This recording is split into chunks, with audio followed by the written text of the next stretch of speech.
Chers camarades, le RDPC tient une place prépondérante et joue un rôle majeur dans la vie politique nationale. Nos militants et nombre de nos concitoyens nous ont accordé leur confiance et notre devoir est de leur rendre compte de l'usage que nous avons fait de cette confiance. Et dès sa naissance, le RDPC a fait le choix de la modernisation.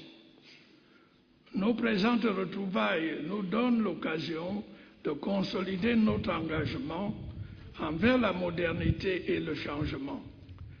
Dans un environnement international marqué par des bouleversements aussi fulgurants que complexes. Deux événements majeurs ont donc ponctué notre vie politique depuis notre dernière rencontre. L'avènement de l'ECAM et la modification en 2008 de certaines dispositions de notre Constitution. La création de l'ECAM est venue consacrer une étape décisive dans la modernisation de notre système électoral. Le rôle des partis politiques a été renforcé et la société civile est maintenant impliquée dans la gestion du processus électoral. Les administrations publiques peuvent prêter leur concours à l'ECAM dans l'exécution de ses missions et le pouvoir judiciaire peut intervenir en amont du processus électoral avant tout contentieux éventuel. L'indépendance et la neutralité de l'ECAM sont garanties, tout comme la bonne organisation technique et matérielle des scrutins, au même titre que l'ordre et la sécurité des opérations de vote.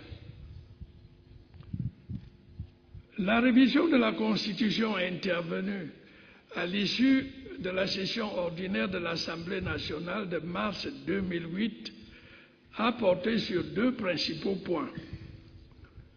D'abord, la levée de la limitation des mandats présidentiels et la mise en mouvement d'une dynamique pour parachever le processus de décentralisation. Par cette double mutation, nous avons voulu rétablir le peuple souverain dans la plénitude de ses prérogatives quant au choix de ses gouvernants et à la conduite de sa destinée.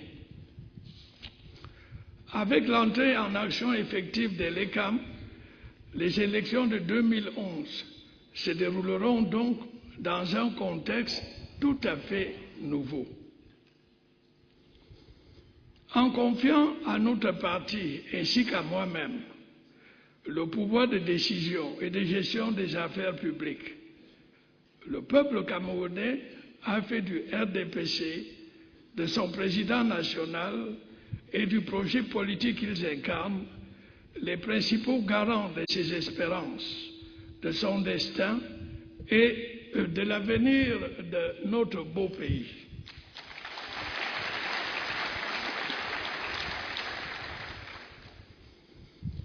Qu'avons-nous donc fait des espoirs fondés sur nous par nos compatriotes?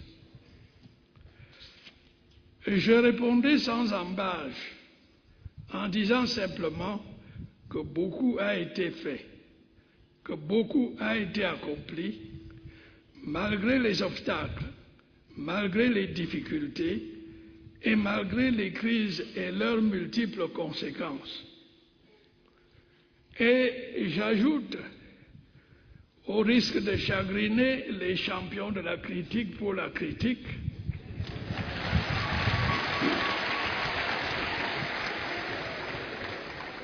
au risque de peiner ceux qui ne voient que le mal partout, au risque de décevoir les ténors de la péroraison creuse, et d'affliger des monumenteurs du chaos.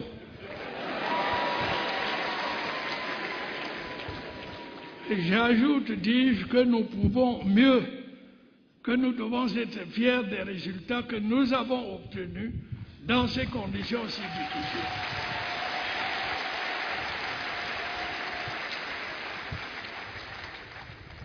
Pour le bien du Cameroun et du peuple camerounais. En effet, dans un monde de plus en plus incertain, nous avons veillé à maintenir le cap, là où de nombreuses nations, y compris parmi les plus avancées, peinent à conduire leur barque.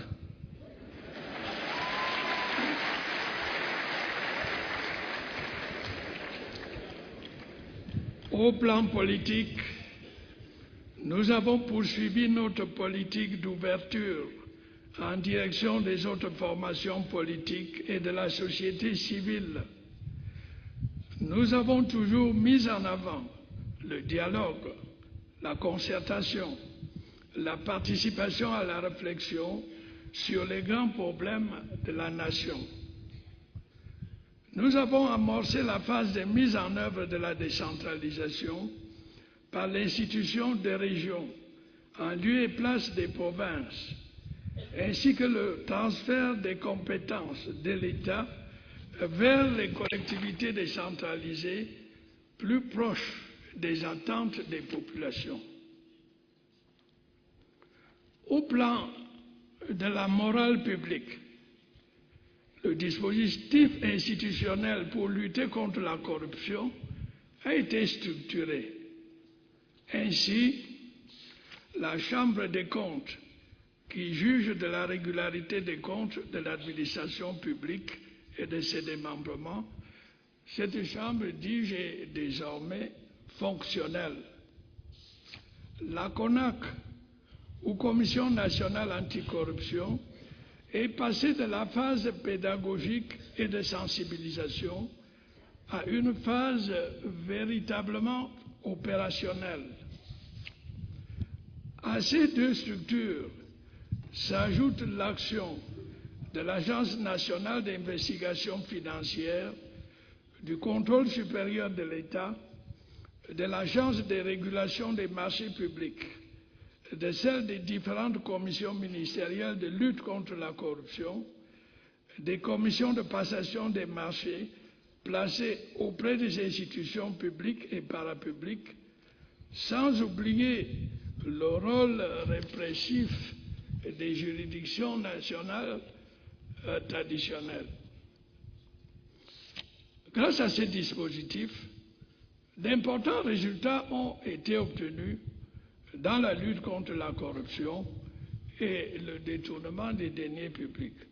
Toutefois, comme vous le savez, beaucoup reste à faire sur ce terrain très sensible. Sachez, mesdames, messieurs et chers camarades, que ma détermination à combattre ce fléau est totale et que la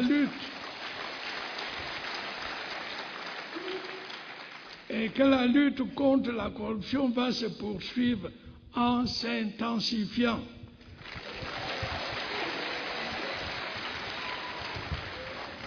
Sans complaisance, sans discrimination, indépendamment du statut social ou de l'appartenance politique des personnes.